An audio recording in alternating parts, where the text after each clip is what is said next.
Hi guys, this is a video on Windows software. I received a question from Microsoft 2008 a day ago saying, can I ask you something? What are hosts on LimeWire? What does need more sources mean? I'm going to take this opportunity to talk to you a little bit about P2P. Now P2P stands for peer-to-peer. If you imagine downloading a file from a website such as download.com, you're actually downloading a file from a web server, which is a dedicated server somewhere on the internet. Now peer-to-peer allows you to download files from other people, so these are actual other people that use the internet, their computers that have the file on, you can actually download from them, and these programs enable you to do it. So they use various networks: FrostWire, uTorrent, iMesh and email, and I'll just be showing you a brief explanation of each one. If I slip up or anything, then please feel free to correct me in the comments. So we'll begin with FrostWire. Now I asked my friend about FrostWire, and I said to her, what do you think happens when you download a file off LimeWire? And then she says, oh, you download it from the internet. No, that's not true. You actually download it from other people, or what they call in the actual network ultra peers. So LimeWire actually uses the Nutella network, and it uses a process which I'm going to call hubs. Basically, I won't explain this ultra peer just yet.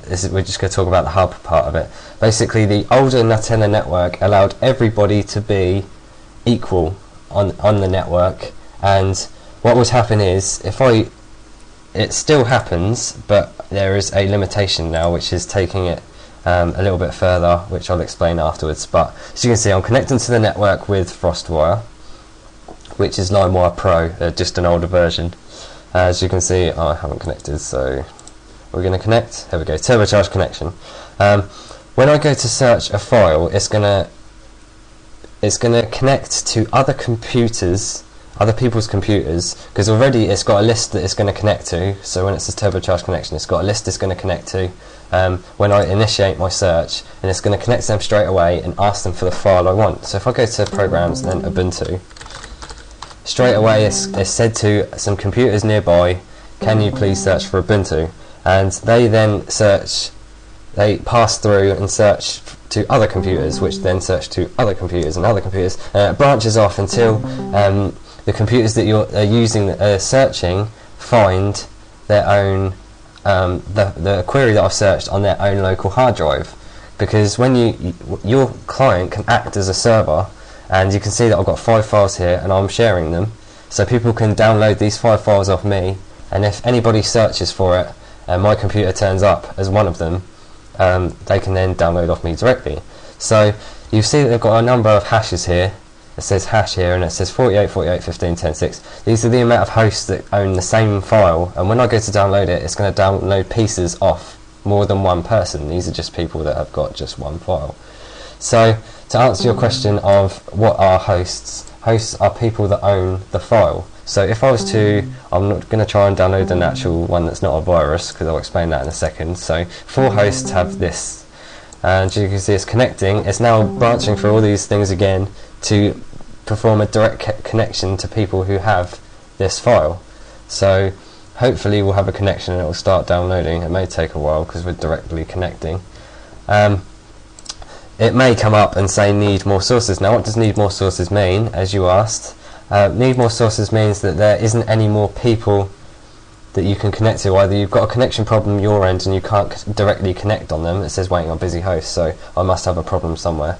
You can't directly connect to them, or they've quit the network, their client has quit the network in the time it took you to search for their computer and then try to download it. So I could just try and download another one, could contain a virus, which it actually does, so I'm not going to run it. Hopefully we shall get, there we go, downloading from one host. So you can see I'm downloading from more than one host because it's got the list of hosts here, and it will try and connect to as many as possible. So you've noticed that I had a turbocharged connection. Now what does this mean? This means that I'm connected to 5 ultra peers. I can now cancel this. I'm connected to 5 ultra peers. Now what's an ultra peer? Well, I said that all computers are equal. Well, with the new revision of the Nutella network, that's not strictly true, because you can have things called ultra peers and leaves. Now ultra peers are the people who can perform those searches that I was talking earlier, which are actually pulling all these files for me, and leaves are people with slower connections that aren't able to do such a thing, so they're called leaves. And also before you actually connect to your network, LimeWire decides, or FrostWire decides, if you are a leaf or an ultra peer. So if I was to monitor my incoming searches, because what people are going to search for me, it'll say my client is a leaf node shielded by an ultra peer. So my client's a leaf because I don't leave it on long enough to share to people. My connection should be fine, but either way. So it's shielded by an ultra peer, so I always connect to an ultra peer who then does all this search thing that I just told you about. So that basically is how LimeWire works. I hope that you can understand that. If someone can explain it more simply, then go nuts and leave a comment or something. Right, okay, uTorrent. Now you'll notice that when you use uTorrent, that you can't search anywhere. If I open this, uTorrent has just got a blank box. What am I supposed to do? Well, what you do is you download torrent files off the internet, which you can download from torrent sites.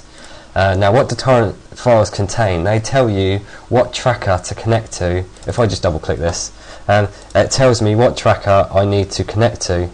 So if I go to general, it says my tracker URL is torrent.ubuntu.com. So this is the server I'm connecting to, or the tracker, because the tracker is a server, and all the server does, or the tracker does, is provide me with statistics on where to get my file from.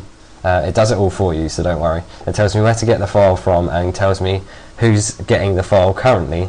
So if I was to search peers, or click peers, these are all the people that are getting this file right now, or who own the file, which I'm then downloading off. And you'll notice that there's loads that I'm downloading off at the moment. That's because it doesn't download the file sequentially, it does it through pieces, and you see all these blocks here. I'm downloading the blocks.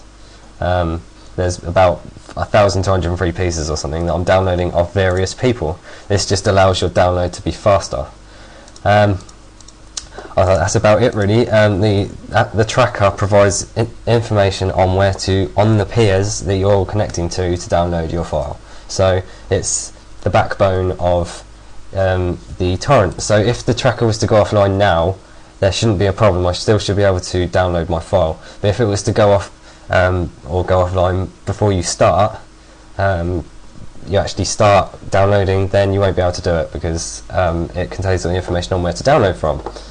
So also with these pieces, one person starts off having the full file, and then people start downloading from that guy, and then they have pieces, and it puts less strain on that main guy from downloading files off his connection. So you can then download off other people, and then it saves money and hardware and things like that. So next up is iMesh, which Kazaa uses the same thing as iMesh. So if you heard of Kazaa, it uses fast track, which you'll notice I spoke about ultra peers and the fact that people who have faster connections and share more and things like that. That's also the same as a supernode, and these handle the requests from normal nodes, which are clients, which are normal people. These two work the same way. You can have seeders and leechers on here. Seeders are people who seed the complete file, so they share it out to other people, and leechers are people who download the file but limit their upload, so you can't, it's harder to download from them, and they're frowned upon in the torrent community. eDonkey, I'll start up eMule. I couldn't start up iMesh because I hadn't signed up or whatever. I've just got a minute to explain this. As you can see, it comes up with a list of servers, very nice servers here. You can manually connect to a server to the guy who's got the full file, so you're manually connecting to a guy who's got the full file, and then he'll give that computer will give you a list of all the other people you can download off. So instead of using a tracker or a supernode or anything like that, you're downloading directly off that guy who's got the file, or there's a list of servers here that you can connect to with their IPs here. So I suppose you can search for a server using the eMule network or something. But either way, you'll notice there's an ED2K not connected because it also uses the CAD network, but I'm not going to explain it because I've run out of time. So hopefully you'll now understand what I'm talking about. If you don't, then leave a comment explaining more simply, or just Google it. These are the files that I've been using. Thanks for watching my video. Please rate, comment and subscribe. Thanks again.